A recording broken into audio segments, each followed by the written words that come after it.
Mandya Lok Sabha ticket ಕೈ ತಪ್ಪಿದ್ದಕ್ಕೆ ಸುಮಲತಾ ಬೇಸರ. ಸಂಸದೆ ಸುಮಲತಾ ಭೇಟಿ ಮಾಡಿದ್ದಾರೆ ಬಿಜೆಪಿಯ ರಾಜ್ಯಾಧ್ಯಕ್ಷ ವಿಜಯೇಂದ್ರ ಅವರು. ಮೊದಲ ಬಾರಿಗೆ ಟಿಕೆಟ್ ಹಂಚಿಕೆ ಆದ ನಂತರದಲ್ಲಿ ಇವರಿಬ್ಬರ ಭೇಟಿ ಬಹಳ ಕುತೂಹಲವನ್ನು ಮೂಡಿಸ್ತಾ ಇದೆ. ಸುಮಲತಾ ಅವರ ನಡೆ ಏನಾಗಬಹುದು ಅಂತ.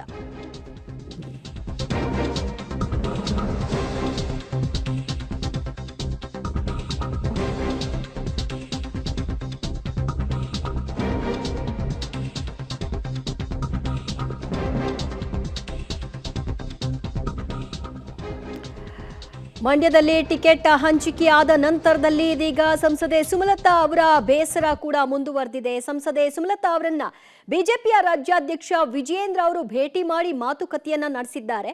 ನಾಳೆ ಸುಮಲತಾ ಅವರು ಬೆಂಬಲಿಗರ ಜೊತೆಗೆ ಒಂದು ಸಭೆಯನ್ನ ಕರೆದಿದ್ದಾರೆ. ಆ ಸಭೆಗೂ ಮುಂಚಿತವಾಗಿ ನೀವು ಮೈತ್ರಿ ಅಭ್ಯರ್ಥಿಗೆ ಬೆಂಬಲವನ್ನ ಕೊಡಿ ಅಂತ ಕೋರುವ ಹಿನ್ನೆಲೆಯಲ್ಲಿ ವಿಜಯೇಂದ್ರ ಅವರು ಭೇಟಿ ಮಾಡಿದ್ದಾರೆ, ಚರ್ಚೆಯನ್ನ ನಡೆಸಿದ್ದಾರೆ. ಸೊ ಈ ಚರ್ಚೆ ಫಲಪ್ರದವಾಗಿದೆಯಾ?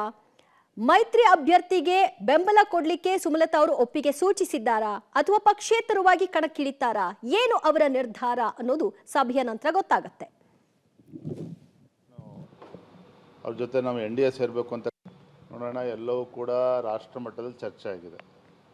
BJP ಮತ್ತು ಜಾತ್ಯತೀತ ಜನತಾದಳ ನಮ್ಮ ಏನು ಅವ್ರ ಜೊತೆ ನಾವು NDA ಸೇರಬೇಕು ಅಂತಕ್ಕಂಥ ಕೂಡ ದೆಹಲಿ ಮಟ್ಟದಲ್ಲೇ ಚರ್ಚೆ ಆಗಿರ್ತಕ್ಕಂಥದ್ದು. ಹಾಗಾಗಿ ಮೇಡಮ್ ಅವ್ರಿಗೂ ಕೂಡ ಎಲ್ಲವೂ ಕೂಡ ಅದರ ವಿಚಾರಗಳು ಅವ್ರಿಗೂ ಕೂಡ ಸಾಕಷ್ಟು ಮಾಹಿತಿಗಳು ಇದೆ. ಇದು ನಡುವೆನೂ ಸಹ ನರೇಂದ್ರ ಮೋದಿಜಿಯವರಿಗೆ ಶಕ್ತಿಯನ್ನು ತುಂಬತಕ್ಕಂಥ ಕೆಲಸ ನಾನು ಕೂಡ ಮಾಡಬೇಕು ಅನ್ನೋ ಒಂದು ಸದಾಭಿಪ್ರಾಯ ಕೂಡ ಸುಮಲತಾ ಅವರಲ್ಲಿ ಇದೆ.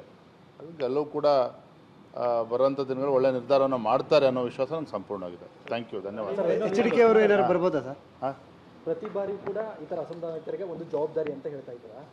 ಈ ಸುಮಲತಾ ಅವರಿಗೆ ಯಾವ ಜವಾಬ್ದಾರಿ ಕೊಡುವಂಥದ್ದಾಗುತ್ತಿಲ್ಲ, ಆ ಜವಾಬ್ದಾರಿಗೆ ಏನಾದರೂ ಕೂಡ ಅವರು ಸಮಾಧಾನ ಆಗ್ತಾರೆ? ಎಲ್ಲವೂ ಕೂಡ ನಮ್ಮ ರಾಷ್ಟ್ರೀಯ ನಾಯಕರು ಚರ್ಚೆ ಮಾಡ್ತಾರೆ. ನನಗಂತೂ ವಿಶ್ವಾಸ ಇದೆ, ಸುಮಲತಾ ಅವ್ರದ್ದು ಅವರದೇ ಆದಂಥ ಒಂದು ಶಕ್ತಿ ಇದೆ. ದಿವಂಗತ ಅಂಬರೀಷ್ ಅವರ ಒಂದು ಲೆಗಸಿ ಏನಿದೆ, ಇದೆಲ್ಲವೂ ಕೂಡ ಮುಂದಿನ ದಿನಗಳೆಲ್ಲ ಅದನ್ನು ತೆಗೆದುಕೊಂಡು ಹೋಗ್ಬೇಕಾಗಿರ್ತಕ್ಕಂಥ ಒಂದು ಕರ್ತವ್ಯ ಅವ್ರದ್ದು ಕೂಡ ಇದೆ. ಹಾಗಾಗಿ ಎಲ್ಲವನ್ನೂ ವಿಚಾರವನ್ನು ಇಟ್ಕೊಂಡು ಅವ್ರು ಮುಂದೆ ಒಳ್ಳೆ ನಿರ್ಧಾರವನ್ನು ಕೈಗೊಳ್ತಾರೆ. ಮಂಡ್ಯದಲ್ಲಿ ಪ್ರಚಾರ ಮಾಡ್ತಾರೆ ಪರವಾಗಿ. ಇದಕ್ಕೆಲ್ಲ ಬರೋದ್ರಿಂದ ನೀವು ಉತ್ತರ ಸಿಗ್ತದೆ. ಈಗಂತೂ ಒಳ್ಳೆ ರೀತಿಯಲ್ಲಿ ಚರ್ಚೆಗಳಾಗಿದೆ. ನನಗಂತೂ ವಿಶ್ವಾಸ ಇದೆ, ಒಳ್ಳೆ ನಿರ್ಧಾರವನ್ನು ಅವ್ರು ಕೈಗೊಳ್ತಾರೆ. ಥ್ಯಾಂಕ್ ಯು, ಧನ್ಯವಾದ. ಭೇಟಿಯಾಗಿ ಮಾತಾಡ್ಬೋದಾ ಸರ್? ಸುಮಲತಾ ಅವರಿಗೆ ಅವರದ್ದೇ ಆದಂತಹ ಶಕ್ತಿ ಇದೆ. ಅವರಿಗೀಗಾಗಲೇ ರಾಷ್ಟ್ರೀಯ ನಾಯಕರು ನಮ್ಮ ತೀರ್ಮಾನ ಏನು ಅನ್ನೋದನ್ನ ತಿಳಿಸಿದ್ದಾರೆ. ಇದೆಲ್ಲವೂ ಕೂಡ ಅವರ ಗಮನದಲ್ಲಿದೆ. ಹಾಗಾಗಿ ಅವರು ಮುಂದಿನ ದಿನಗಳಲ್ಲಿ ಮೈತ್ರಿ ಅಭ್ಯರ್ಥಿಗೆ ಸಹಕಾರವನ್ನು ಕೊಡ್ತಾರೆ ಅನ್ನುವಂತಹ ವಿಶ್ವಾಸವನ್ನ ನಾನು ಹೊಂದಿದ್ದೀನಿ. ರಾಷ್ಟ್ರೀಯ ನಾಯಕರು ಕೂಡ ಸುಮಲತಾ ಅವರ ಜೊತೆಗೆ ಸಂಪರ್ಕದಲ್ಲಿರೋ ಮೂಲಕವಾಗಿ ಮಾತುಕತೆಯನ್ನ ನಡೆಸಿದ್ದಾರೆ. NDA ಅಭ್ಯರ್ಥಿಗೆ ಬೆಂಬಲವನ್ನು ಕೊಡಬೇಕು ಅನ್ನುವಂತಹ ನಿಟ್ಟಿನಲ್ಲಿ ಈಗಾಗಲೇ ಅವ್ರಿಗೂ ಕೂಡ ಸೂಚನೆ ಆಗಿದೆ. ಅವರ ಒಂದು ನಿಲುವು ಏನಾಗುತ್ತೆ ಅನ್ನೋದು ನಾವೆಲ್ಲರೂ ಕೂಡ ಉತ್ತಮ ರೀತಿಯಲ್ಲಿ ನಿರೀಕ್ಷೆ ಮಾಡ್ತಾ ಇದ್ದೀವಿ. ಅವರು ಸಹಕಾರ ಕೊಟ್ಟೇ ಕೊಡ್ತಾರೆ ಅನ್ನುವಂತಹ ವಿಶ್ವಾಸವನ್ನ ವಿಜಯೇಂದ್ರ ಅವರು ಸುಮಲತಾ ಅವರನ್ನ ಭೇಟಿ ಮಾಡಿದ ನಂತರದಲ್ಲಿ ಪ್ರತಿಕ್ರಿಯೆಯನ್ನ ಕೊಟ್ಟಿದ್ದಾರೆ.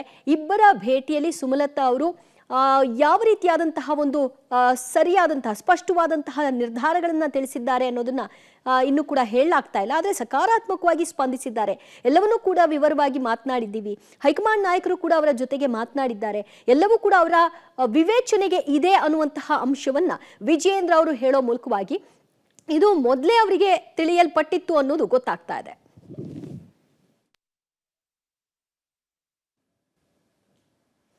ಮತ್ತಷ್ಟು ಮಾಹಿತಿ ಪಡೆಯೋಣ ನಮ್ಮ ಪ್ರತಿನಿಧಿ ಮಸೂದ್ರಿಂದ. ಮಸೂದ್, ಸುಮಲತಾ ಅವರನ್ನ ಭೇಟಿ ಮಾಡಿದ ನಂತರದಲ್ಲಿ ವಿಜಯೇಂದ್ರ ಅವರು ಸಕಾರಾತ್ಮಕ ಸ್ಪಂದನೆ ಸಿಕ್ಕಿದೆ ಅಂತ ಹೇಳ್ತಾ ಇದ್ದಾರಾದ್ರೂ ಕೂಡ ಈ ಕಡೆಗೆ ಅವರ ಪರವಾಗಿ ಕ್ಯಾಂಪೇನ್ ಅಲ್ಲಿ ಭಾಗಿಯಾಗ್ತಾರಾ, ಬೆಂಬಲ ಕೊಡ್ತಾರಾ ಅಥವಾ ಅವ್ರು ತಟಸ್ಥವಾಗಿರ್ತಾರಾ ಅನ್ನೋದ್ರ ಬಗ್ಗೆ ಯಾವುದೇ ನಿಲುವುಗಳು ಏನು ಅನ್ನೋದು ಅವರಿಗೆ ಗೊತ್ತಾಗಿದ್ದ ಹಾಗೆ ಕಾಣಿಸ್ತಾ ಇಲ್ಲ, ಅಥವಾ ಅವರ ಹೇಳಿಕೆಯಲ್ಲಿ ಅದು ಹೊರಹೊಮ್ತಾ ಇಲ್ಲ.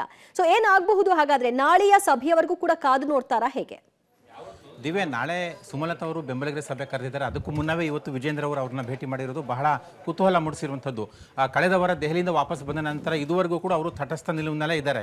ನಾಳೆ ಬೆಂಬಲಿಗರ ಸಭೆ ನಂತರ ಯಾವ ನಿಲುವು ಪ್ರಕಟ ಮಾಡ್ತಾರೆ ಅನ್ನೋಂಥದ್ದು ಇನ್ನೊಂದು ಕುತೂಹಲ. ಈ ಮಧ್ಯೆ ವಿಜೇಂದ್ರ ಅವರು ಈಗಷ್ಟೇ ಭೇಟಿ ಮಾಡಿ ಮೈತ್ರಿ ಅಭ್ಯರ್ಥಿ ಪರ ಸಹಕಾರ ಕೊಡಿ ಅನ್ನುವಂತಹ ಒಂದು ಮನವಿಯನ್ನು ಮಾಡ್ಕೊಂಡಿದ್ದಾರೆ. ಪಾಸಿಟಿವ್ ಆಗಿ ರೆಸ್ಪಾಂಡ್ ಮಾಡಿದ್ದಾರೆ ಅಂತ ಕೂಡ ಅವರು ಹೇಳ್ತಿದ್ದಾರೆ. ಇನ್ನೇನು ಕೆಲವು ಕ್ಷಣದಲ್ಲಿ ಸುಮಲತಾ ಅವರು ಕೂಡ ಮಾತನಾಡ್ತಾರೆ, ಯಾವ ನಿಲುವು ವ್ಯಕ್ತಪಡಿಸ್ತಾರೆ ಕಾದು ನೋಡಬೇಕು. ಆದರೆ ಇಲ್ಲಿ ಬಂದಿರುವಂಥದ್ದು ಕಳೆದ ಲೋಕಸಭೆ ಚುನಾವಣೆಯಲ್ಲಿ JDS ವಿರುದ್ಧ ಸ್ವಾಭಿಮಾನಿ ಹೋರಾಟ ಮಾಡಿದಂತಹ ಸುಮಲತಾ ಅವರು ಈ ಬಾರಿ ಬಿಜೆಪಿ ಬೆಂಬಲ ಕೊಟ್ಟಿದ್ದಲ್ಲದೆ ಬಿಜೆಪಿ ಟಿಕೆಟ್ ಅನ್ನು ಕೂಡ ಕೇಳಿದ್ರು. ದೆಹಲಿ ಮಟ್ಟದಲ್ಲಿ ಹೋಗಿ ಲಾಬಿ ಕೂಡ ಮಾಡಿದ್ರು. ಮೋದಿ ಅವರು ಕೂಡ ಪಾಸಿಟಿವ್ ಆಗಿ ರೆಸ್ಪಾಂಡ್ ಮಾಡ್ತಾ ಇದ್ದಾರೆ, ಟಿಕೆಟ್ ಕೊಡ್ತಾರೆ ಅನ್ನುವಂಥ ವಿಶ್ವಾಸದಲ್ಲಿ ಇದ್ರು.